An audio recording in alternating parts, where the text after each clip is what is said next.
nombre de Jesús. Aleluya.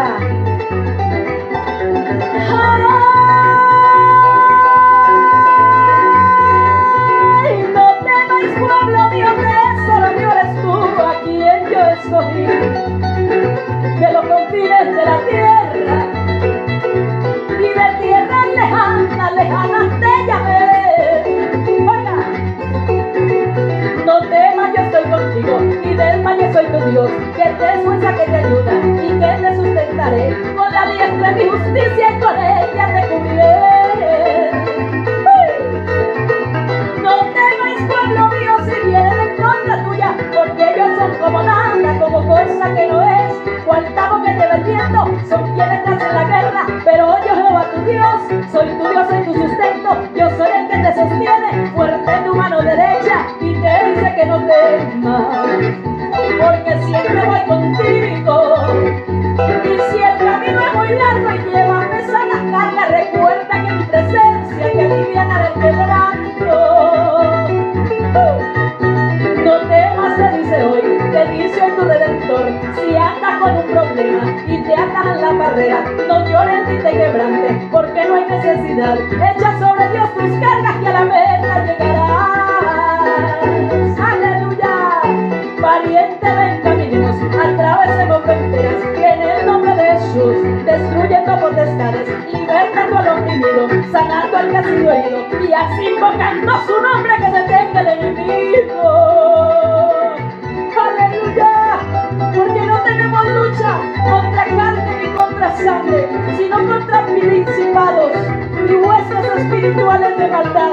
Pero Jesucristo es el campeón del Gólgota, Él vive por los siglos de los siglos, y Él te dice, no temas, pueblo mío. Aleluya, santo, arriba nuestra bandera con Jesucristo. Alabanzas.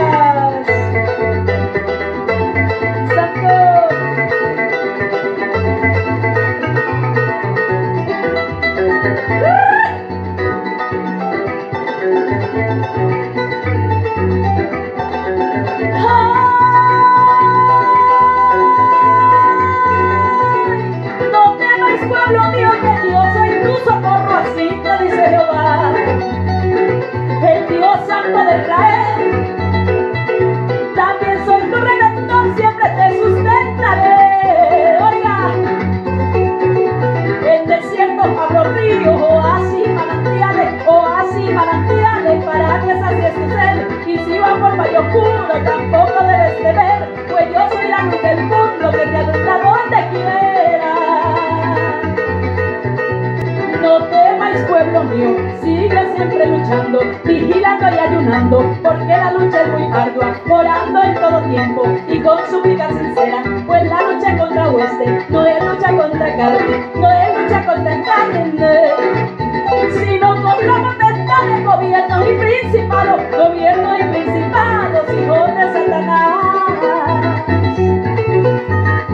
Así que, hermanitos míos, cantemos y muy gozosos, dando gracias a Jesucristo, porque Él nos ha dado un nombre que es sobre todo nombre, y ese nombre es el más grande, ese nombre es Jesucristo, y es Dios el inimitable. Y cuando en la iglesia santa menciona ese dulce nombre, los demonios se sujetan y el diablo corre y se esconde, porque Él sabe que en la cruz Jesús lo dejó llorando. Sí, y es que Él es un derrotado que no tiene potestad de luchar contra esta iglesia, que la novia celestial, pariente, grita contigo a todo pecho y pulmón, y ponga el nombre de Cristo, proclamando salvación. Es el nombre de Jesús que tiene todo poder, por eso a esta santa iglesia nadie la podrá vencer. Dígalo conmigo, por eso a esta santa iglesia nadie la podrá vencer.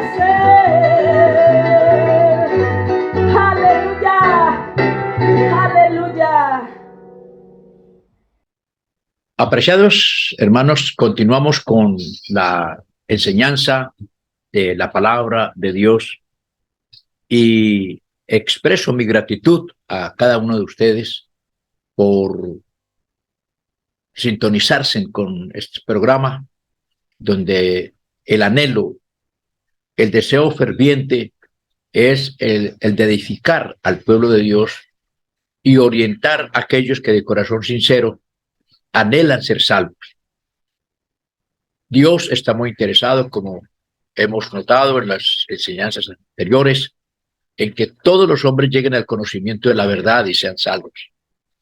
Y esta carta que hemos venido estudiando nos habla del perfeccionamiento del creyente para que pueda participar de los beneficios venideros después de la muerte física o el arrebatamiento de la iglesia. Iremos a vivir en ese lugar que Dios nos ha prometido. Estaremos con Él para siempre en gloria. Así que no desmayemos, hay que continuar la lucha. Recordemos las palabras del Señor Jesús: el que perseverare hasta el fin, este será salvo. Vamos a mirar la palabra del Señor. Es muy interesante mirar cómo Dios nos habla a través de su palabra. Y aquí tenemos esta palabra maravillosa, donde Dios quiere hablarnos de una manera especial. Efesios capítulo 2, el verso 11 y el verso 12. Por tanto, acordaos de que en otro tiempo, vosotros los gentiles, en cuanto a la carne, erais llamados incircuncisión por la llamada circuncisión hecha con mano en la carne. En aquel tiempo estabais sin Cristo, alejados de la ciudadanía de Israel y ajenos a los pactos de la promesa, sin esperanza y sin Dios en el mundo.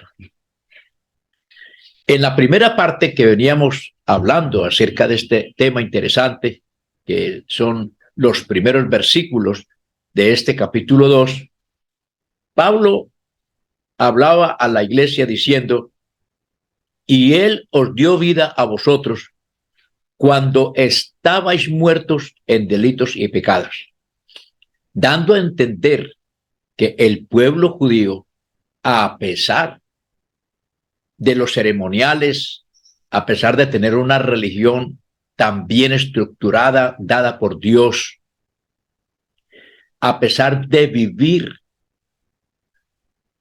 cada día la ley, luchando por vivirla, sin embargo, el pecado estaba presente, porque por la ley ningún ser humano sería justificado, es decir, por las obras de la ley, por guardar el sábado, por hacer buenas obras, en fin. Pablo en esta carta a los Efesios categóricamente dice que la salvación es por gracia, no por obras, para que nadie se gloríe. Entonces, queda la imagen de que el pueblo de Israel, por A o por B, necesitaba un Salvador.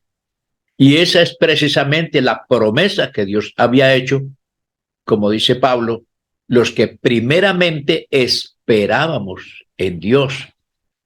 Claro, el pueblo judío tenía la promesa que está muy clara en el Antiguo Testamento.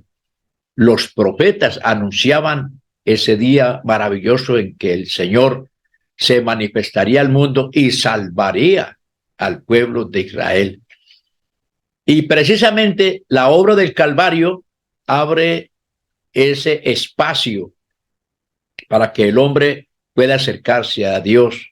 Así que la iglesia se compone de todos los pueblos, de todas las razas, de todas las lenguas, no importa el estrato social, político, en fin, lo cierto es que en Cristo somos uno solo.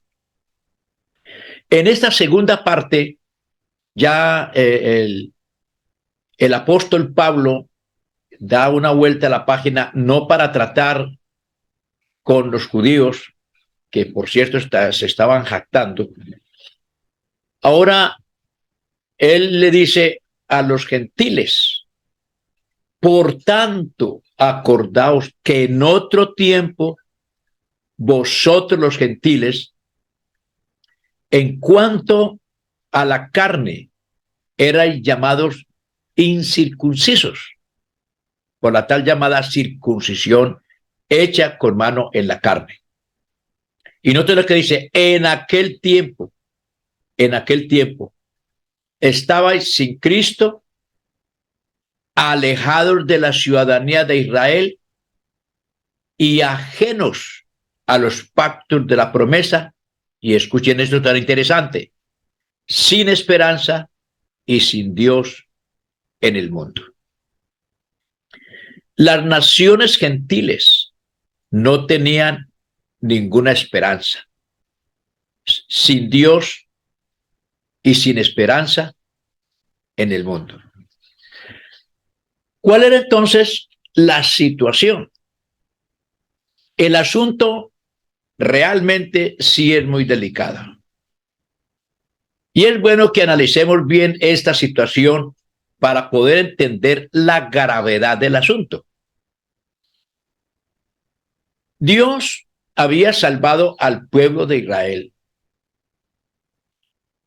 y quería llevarlo a una tierra maravillosa. Lo describe como tierra que fluye leche y miel, una tierra riquísima.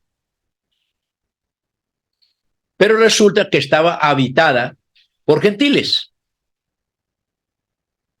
Estos gentiles eran paganos, eran personas entregadas totalmente a toda clase de maldad, brujería, hechicería, homosexualismo, de todo un poquito.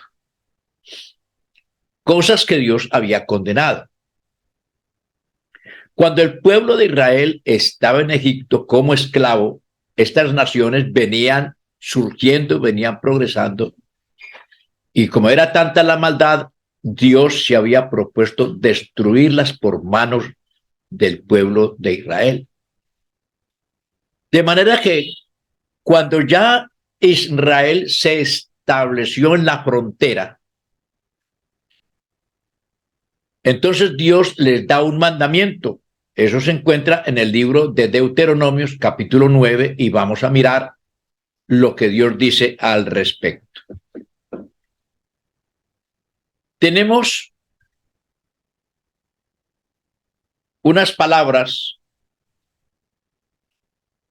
que anuncian la destrucción, el juicio sobre estas naciones. Dice el capítulo 9 lo siguiente, el verso 1. Oye Israel, tú vas hoy a pasar el Jordán para entrar a desposeer a naciones más numerosas y más poderosas que tú. Ciudades grandes y amuralladas hasta el cielo. Un pueblo grande y alto, hijos de los anaseos, de los cuales tienes tu conocimiento y has oído decir, ¿quién se sostendrá delante de los hijos de Anac? Entiende pues hoy que es Jehová tu Dios el que pasa delante de ti como fuego consumidor, que los destruirá y humillará delante de ti, y tú los echarás y los destruirás enseguida, como Jehová te ha dicho. Aquí está la sentencia. Dios se propone castigar a estas naciones. Dios se propone a darles el pago de su trabajo, como dice la Biblia, la paga del pecado es la muerte. Dios no pasa por alto cuando la gente se levanta contra Dios, argumenta contra Dios, maldice a Dios. Todo esa actitud negativa del hombre llena el vaso, y cuando llena la copa, entonces Dios destruye a la gente que ha actuado de esa manera.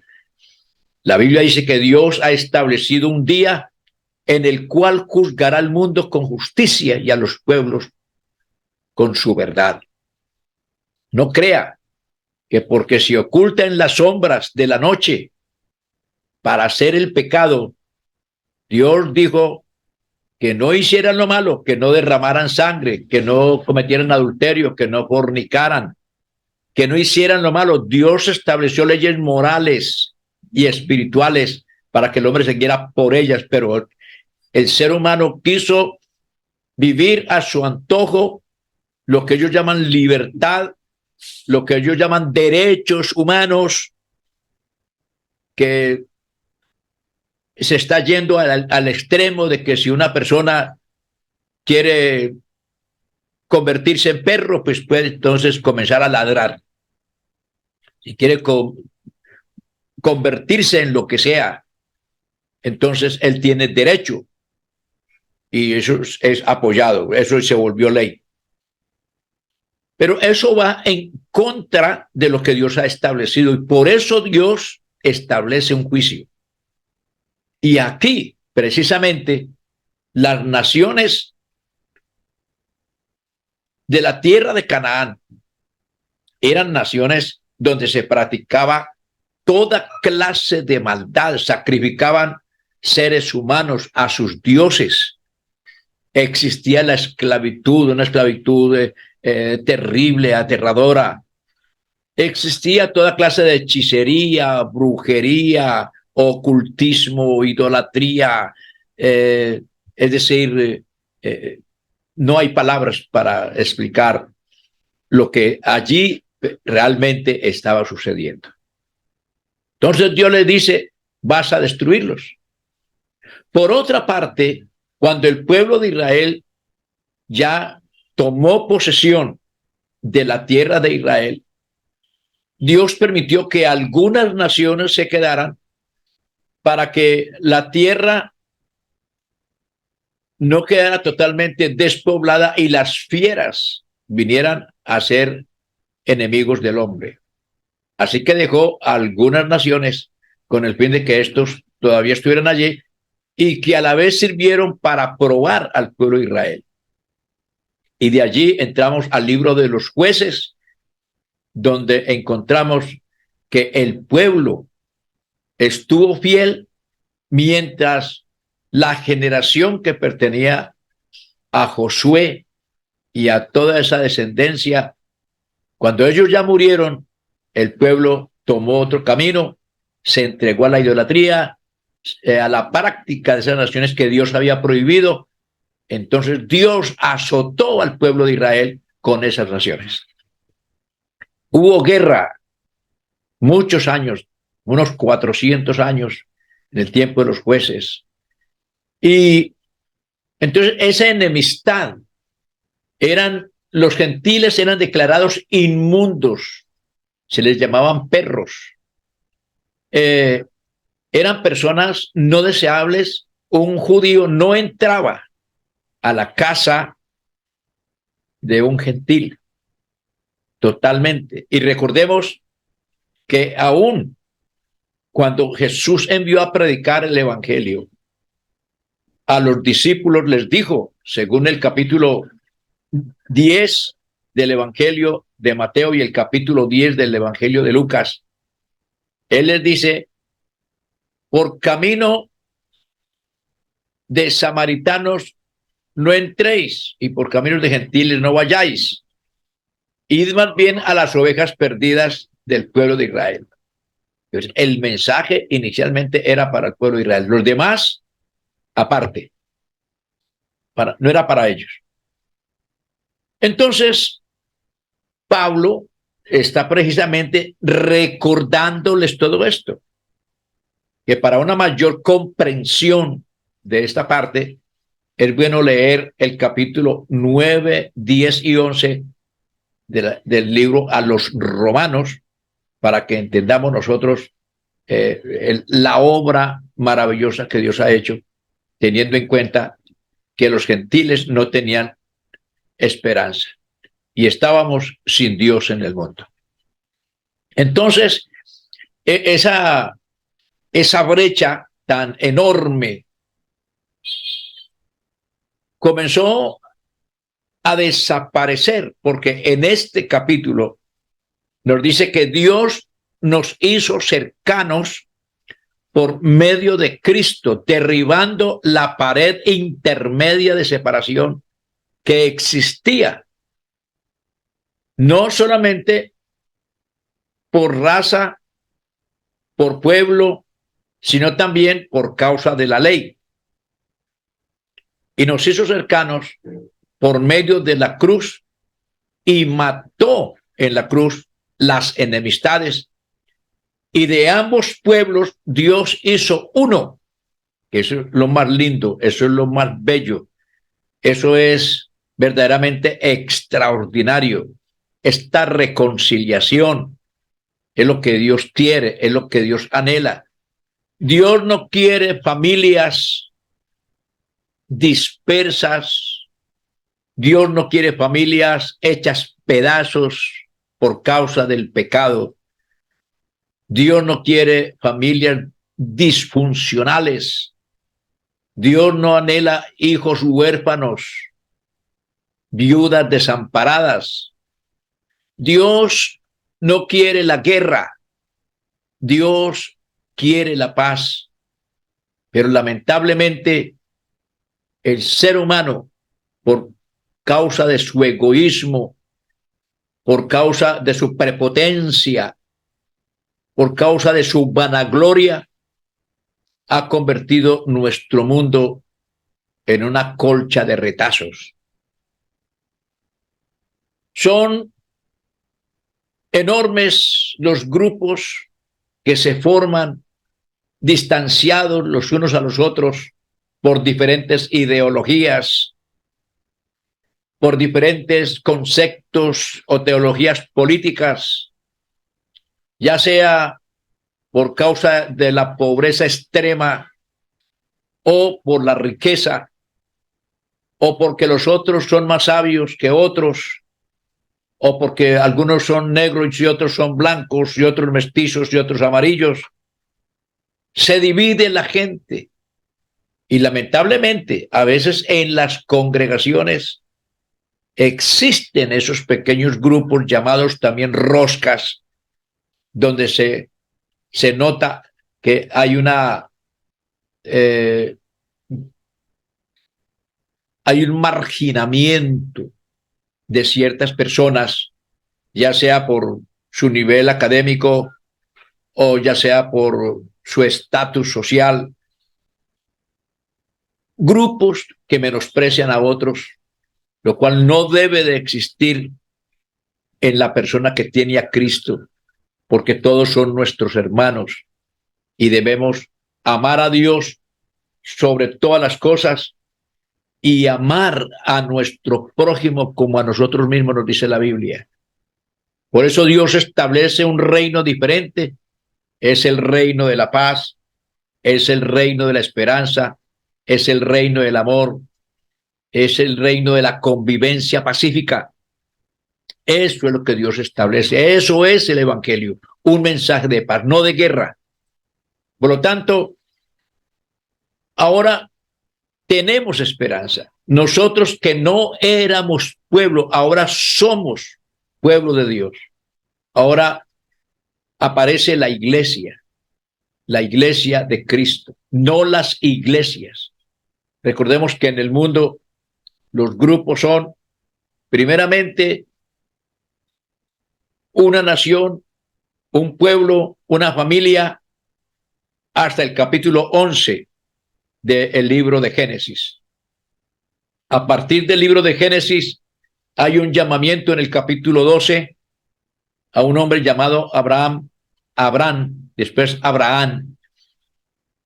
Y de allí comienza la separación del paganismo hacia una doctrina diferente, como es la de un solo Dios,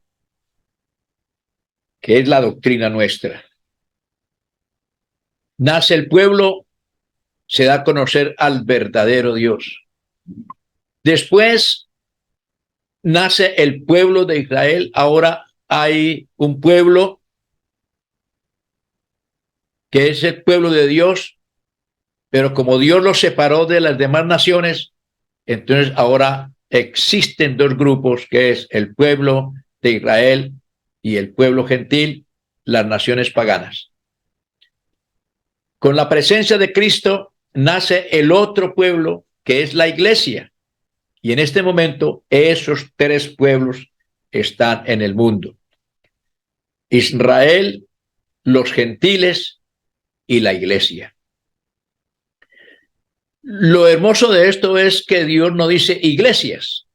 Recordemos bien el pasaje de Mateo capítulo 16 en la confesión de Pedro, cuando el Señor le pregunta a sus discípulos, ¿qué dicen los hombres que es el Hijo del Hombre? Ellos dijeron, bueno, por ahí comentan que tú eres Elías o Jeremías o alguno de los profetas. Pero ahora la pregunta va dirigida a ellos mismos, es más concreta. ¿Y vosotros qué pensáis? ¿Vosotros qué decís que es el Hijo del Hombre? A lo que Pedro respondió, tú eres el Cristo, el Hijo del Dios viviente. Ante esa respuesta, Jesús le dice, bienaventurado eres, Simón, hijo de Jonás, porque no te lo reveló sangre ni carne, sino mi Padre que está en los cielos. Y yo te digo a ti, tú eres Pedro, y sobre esta roca edificaré mi iglesia, no las iglesias, mi iglesia, y las puertas del infierno no prevalecerán contra ella. Entonces hay una iglesia, no iglesias. Si usted pretende decir que sí las hay y se basa en lo que dice Apocalipsis capítulo 2 y 3, esos capítulos no están diciendo que hay otras iglesias, sino que es la iglesia de Cristo bajo la administración de varios pastores o ángeles. De manera que Cristo murió no por las iglesias, sino por la iglesia. Él se presentará una iglesia que no tenga mancha, ni arruga, ni cosa semejante.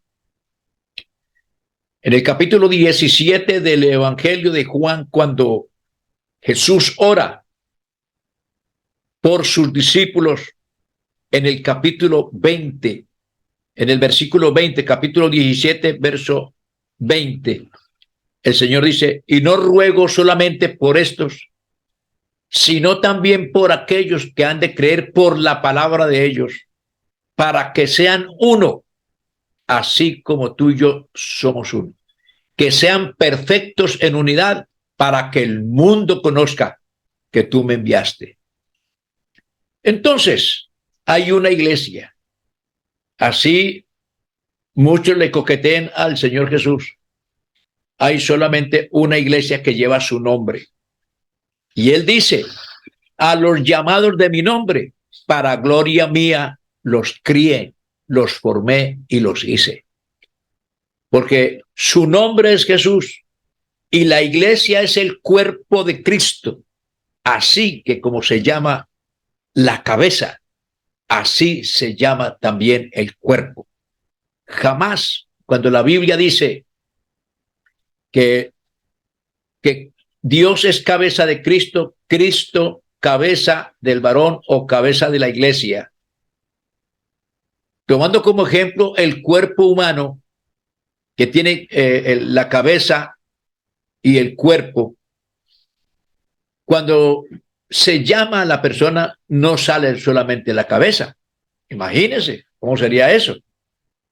O la cabeza tiene un nombre y el cuerpo tiene otro. No, enterito, integralmente, cuerpo, alma y espíritu, responde cuando se le llama, cuando se menciona ese nombre de esa persona.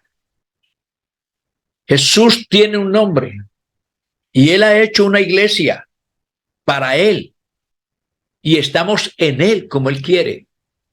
Entonces esa iglesia es su cuerpo, el cuerpo de Cristo, y se llama igual que la cabeza. Por lo tanto, nosotros somos la iglesia del nombre del Señor Jesús. La verdadera iglesia que Dios tiene en el mundo, predicando la palabra como es, de acuerdo a las enseñanzas apostólicas. Piénselo, analícelo. Usted es inteligente y tome una decisión y colóquese en el lugar correcto. No sea que esté en el lugar equivocado, pero usted puede analizar las escrituras y encontrará que lo que estamos hablando es real. Entonces, ahora estamos en Cristo y hay que estar en Cristo porque solamente, como dice Romanos 8:1, no hay condenación para el que está en Cristo, no con Cristo, sino en Cristo. Y a través de la enseñanza, ser formado, como apreciamos en esta carta a los Efesios, ser formados a la imagen de aquel que nos creó, el Señor Jesucristo. Que el Señor Jesús le bendiga, que el Señor Jesús le ayude, que el Señor Jesús le dé entendimiento en todo, para que podamos entender la gloriosa palabra eterna de nuestro gran Dios y Salvador Jesucristo. Vamos a hacer una oración, vamos a darle gracias al Señor, que ha sido tan bueno y nos ha dado esta palabra de vida eterna. Soberano Señor, a ti te damos gracias, te bendecimos, te alabamos por tu inmensa bondad, por tu gran misericordia, porque tú eres bueno. Señor, gracias.